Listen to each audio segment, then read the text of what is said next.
if you're a young African-American, an immigrant, you can go anywhere in this state. You just need to be conservative. Yo, breaking news. Lindsey Graham gone at 71. Lindsey Graham is gone, y'all. Yo, first Mitch McConnell, now Lindsey Graham. Yo, what happened?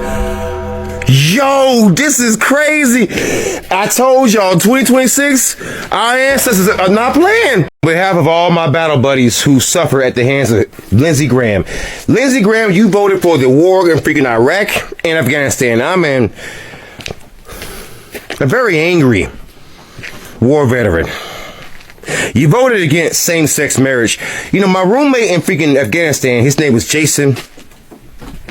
Jason was gay. Jason was treated like shit because he was gay. On his behalf and on behalf of all the veterans out there who, because of your shitty ass decisions, they ended up wounded, PTSD, never getting treated.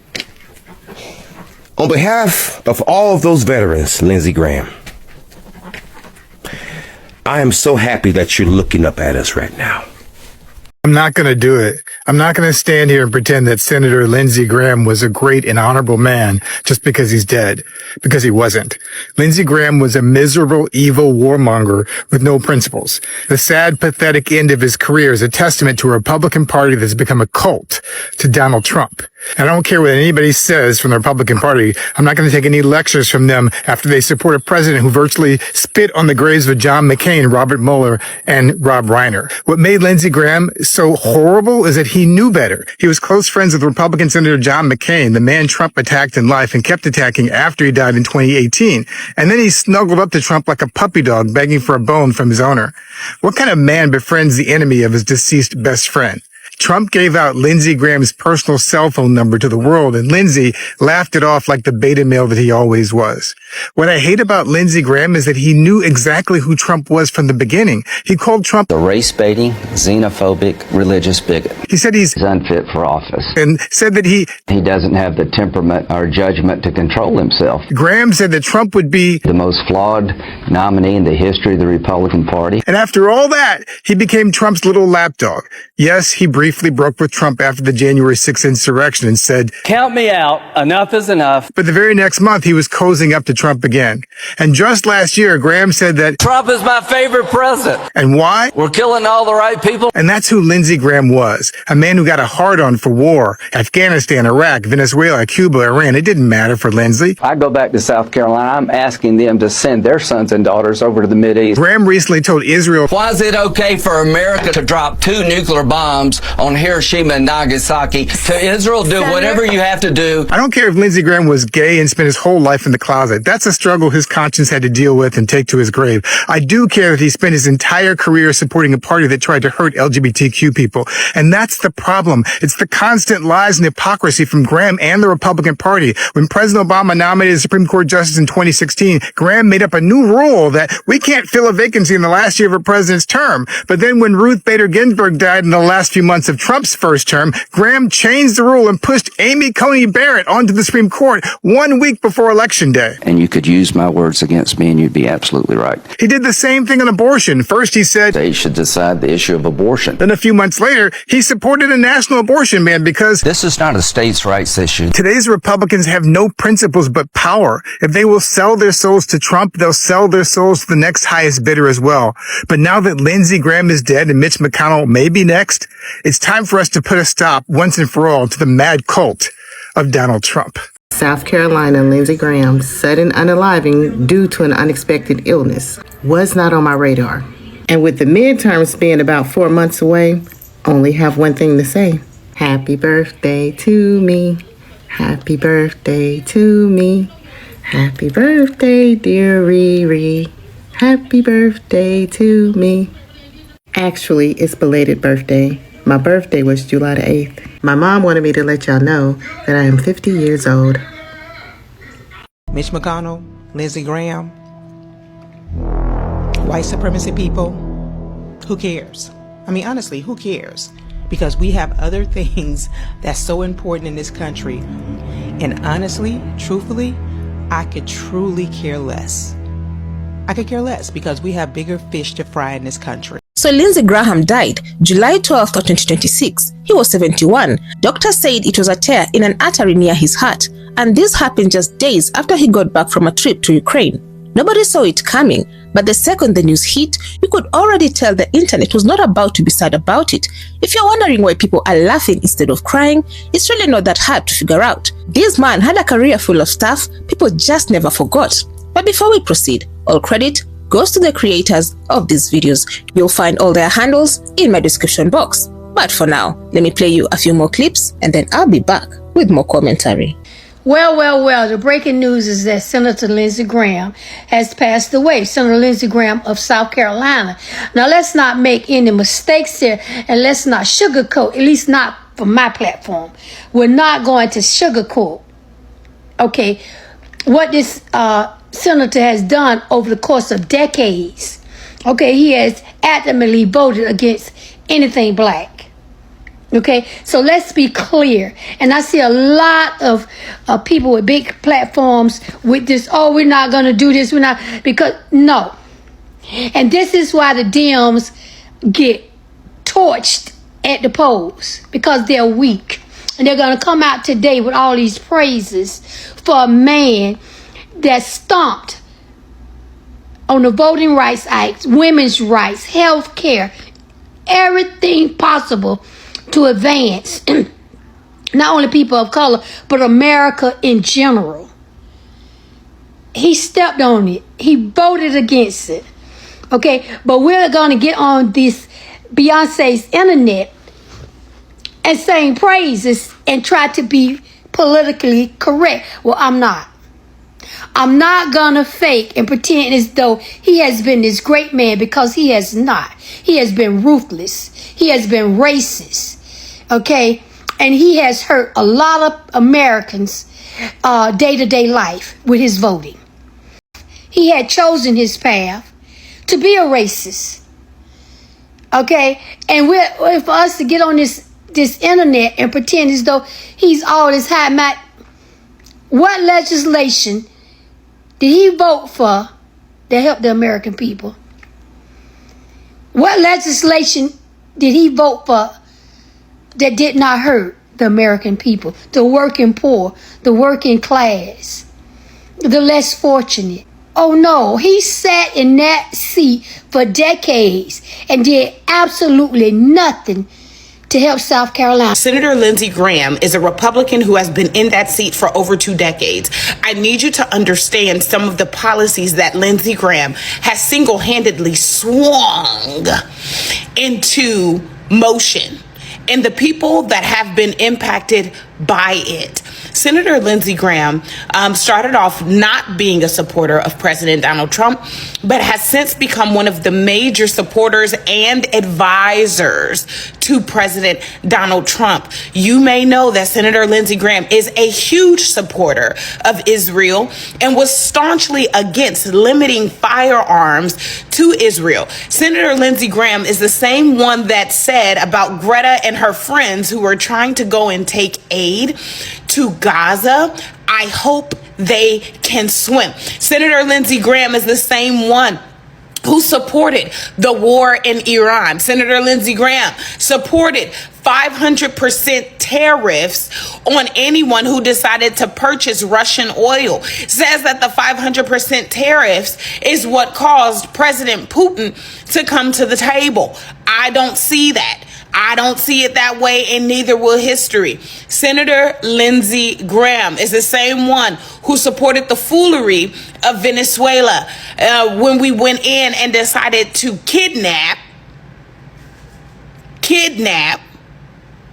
their leader. Senator Lindsey Graham also was the one who supported the shutdowns, 1, 2, 3, all of them that has happened this year. Senator Lindsey Graham is the same one that says that it is the president's discretion to be able to make all of these decisions. I mean, Senator Lindsey Graham, for somebody that has been in the office for 2 decades,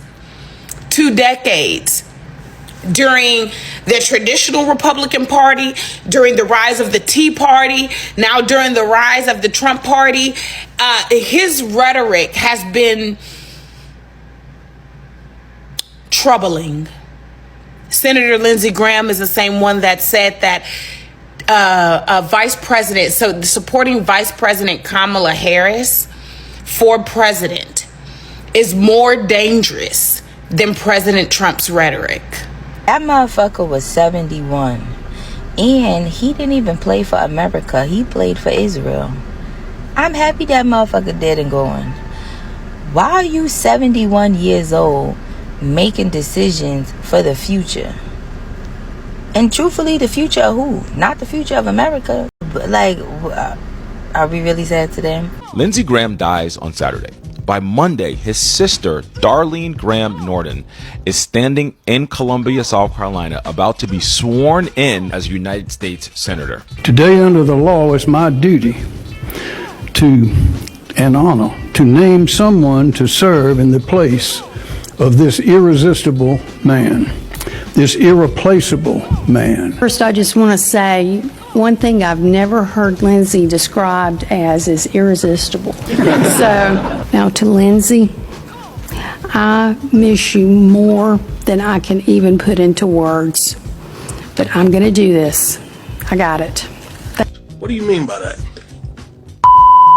Darlene Graham Norton has never held elected office. She has never run a campaign. She was a private citizen 72 hours ago, and now she's writing federal law. Not because of a track record, not because of a primary, but because of a last name and a president's recommendation on Truth Social. And none of them are mad about it. They are all saying this is a great idea. Trump didn't hide it either. He said the quiet part out loud. He called it a fabulous tribute to Lindsey. A tribute. That's the qualification. Grief and bloodline. Tim Scott backed her before she'd even accepted, saying nobody understands Lindsey's heart the way his sister does. Understanding someone's heart is not a qualification for the United States Senate. It's a qualification for her to read his eulogy at the funeral. So let's be clear about what happened to all of the MAGA who might see this video. A white woman with zero political experience was handed one of the most powerful offices in the country overnight through personal connection. The exact definition they scream about when it's a black woman with a law degree and 15 years of public service. Nobody's calling Darlene Graham Norton unqualified. Nobody's asking if she earned it, because whiteness has never needed to earn it. This country, whiteness inherits. This is the dichotomy we live inside. DEI was never a policy critique. It was a permission structure, permission to question black competence everywhere it shows up.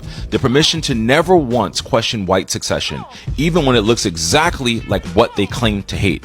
Affirmative action for me is a scandal. Affirmative action for you and for them is just a Tuesday in South Carolina. And that, my friend, is why I am exhausted with this country today. I'm so tired, child. I'm so tired, really tired. The first thing many people are bringing up, the Berlin and Tokyo comment. Not long ago, while talking about what's happening in Gaza, Graham basically said flattening a whole city was fine, and he pointed to Berlin and Tokyo getting destroyed in World War II as his example. Think about that. Those two bombings unalived a massive number of regular people, and he used them as something worth repeating. And that is a wild thing to say out loud as a sitting senator. So of course, the second he died, that clip came right back up. Second thing, he never once backed off his support for Israel, not even when the death toll in Gaza kept climbing. To the people who liked him, that looked like loyalty. To pretty much everyone else, it looked like he just refused to care what was actually happening on the ground. So when he passed, people brought that right back up too. And they weren't being nice about it. That thing, and honestly, this is the one people find funniest, how he flipped for Trump. Years ago, Graham was tied with John McCain, and back then, he was one of the guys saying out loud that the T was bad news for the Republican Party. Then somehow he became one of the T's closest friends in the Senate, barely ever disagreeing with him in public. People online had jokes for days about this. For a thing, he loved pushing for war. Iraq, Ukraine, Iran, didn't matter which one. He always wanted a bigger, tougher response. His fans caused that strong leadership. Everybody else points out he was never the one actually going to fight in any of these wars. He was just voting to send other people, and that gap right there, cheering for war from a safe seat in Washington, is the kind of thing people don't forget, especially once the person is gone. And under all of this is the real reason so many people are joking instead of grieving. Nobody really believed him anymore. He'd take a strong stand on something, then completely reverse it a few years later, the moment it helps him politically. Do that enough times over a long career, and people just stop taking you seriously while you're alive.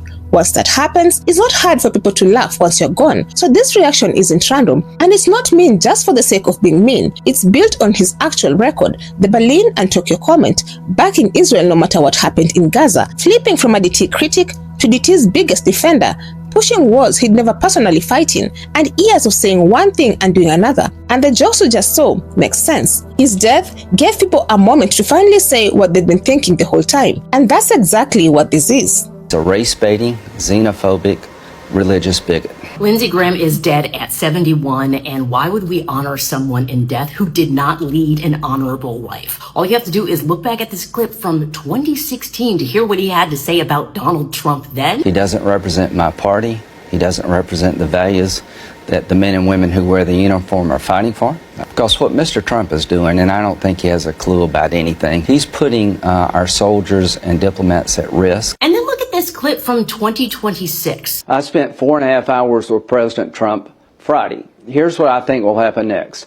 If this deal fails, President Trump is going to take the Strait of Hormuz over by force. And if Iran contests control of the Strait of Hormuz by the United States, we will obliterate them. They're not worried about their legacy because they know that we're going to whitewash it. Let's not do that. Let how Lindsey Graham is being ridiculed in death serve as a warning to people who are continuing to do harm. So what do you all think? Do you think this is karma? Be honest. Let me know what you think in the comment section. I would love to keep this discussion going. Otherwise, that's it from me.